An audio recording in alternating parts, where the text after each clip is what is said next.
Uniform spherical distribution of radius r1 given है which is centred at O। हम इसमें एक कैविटी कर लेते हैं जिसका कि सेंटर एट P है और उसका रेडियस r2 है। इस कैविटी के अंदर एक हम position vector that is A point पर हमें इलेक्ट्रिक फील्ड को कैलकुलेट करना है। बेसिकली हमें उसका नेचर, उसका मैग्नीट्यूड और ये बताना है कि उसका नेचर और मैग्नीट्यूड क्या A वेक्टर पे डिपेंड कर रहा है या नहीं कर रहा है। अब यहाँ पे A वेक्टर क्या है वो भी देख लेते हैं। A वेक्टर हमारा इस सेंटर और इस सेंटर के बीच की पोजीशन वेक्टर है। बेसिकली जो वेक्टर कनेक्ट कर रहा है OP वेक्टर हमारा यहाँ पे A वेक्टर है। ठीक है, तुम देखते हैं दैट इज हम इस डायग्राम को सबसे पहले एनालाइज करने की कोशिश करते हैं। अगर पॉइंट हमारा कैविटी में है जहां पे मुझे इलेक्ट्रिक फील्ड को कैलकुलेट करना है तो उसके लिए मैं इस वेक्टर डायग्राम को ध्यान से देखता हूं।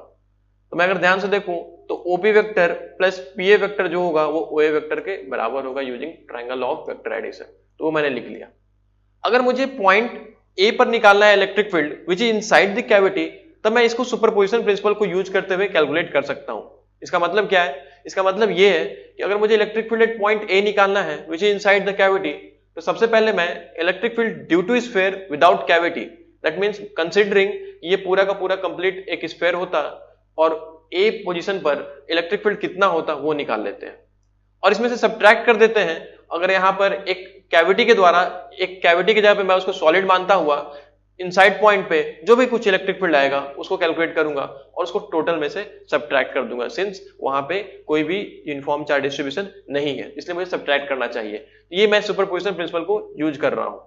ठीक है, तो अब लिख लेते हैं दैट इज, अगर मैं इलेक्ट्रिक फील्ड लिखूं that is due to sphere without cavity, तो मैं लिख सकता हूं rho upon 3 epsilon not OA vector minus, अब मैं लिखूं due to sphere of radius r2 के द्वारा क्या होगा that is rho upon 3 epsilon not PA vector.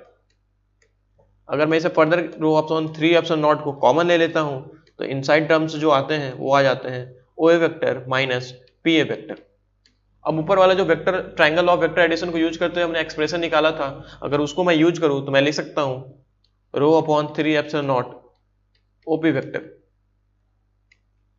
which can further be written as rho upon 3 epsilon naught A vector. तो अगर मैं क्लियरली देखूं तो मैं ये जरूर कमेंट कर सकता हूं इलेक्ट्रिक फील्ड जो है यूनिफॉर्म है और इसका मैग्नीट्यूड और डायरेक्शन दोनों वेक्टर A पे डिपेंड कर रहा है।